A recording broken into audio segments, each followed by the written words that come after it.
రోజుల నుంచి ఒకే దైవం పట్ల ఒకే గురువు పట్ల మనసు నిలవడం, ఇది మార్గం. ఈ మార్గంలో మనందరికీ సులభ సాధ్యమైన ఆచరణయోగ్యమైన మార్గం ఈ ఆలోచనలు అరికట్టడంలో. ఎలా అంటే ఒక చిన్న ఉదాహరణ చెప్తాను చూడండి. మహాభారతంలో నలోపాఖ్యానము అనేది ఒక ఉంది. నలోపాఖ్యానం గురించి అనేక మంది చెప్పుకుంటూ ఉంటే ఆ నోట మధ్య రాయబారం నడిపాడు.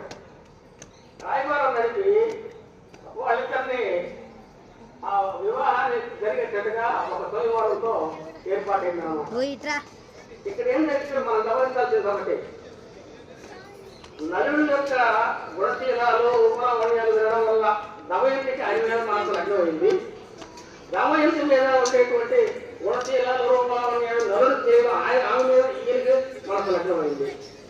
అంటే ఏంటన్నమాట, శ్రవణంతో వాళ్ళే ఆ రోజుల్లో ఫోటోలు లేవు, వీడియో కాల్స్ అన్నీ లేవు కదా, చెప్పుకోవడంతో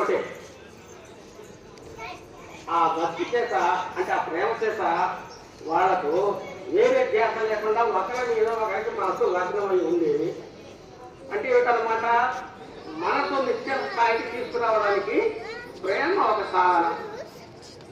ఆ ప్రేమను మానవుల మీద కాకుండా దైవం మీద గురువు మీద పెట్టామనుకోండి, అది భక్తి. అదే భక్తి. ప్రేమకు భక్తికి తేడా లేదు, రెండు ఒకటే. అప్పుడు ఆ భక్తి వల్ల ఏమవుతుంది, నిరంతరము మన యొక్క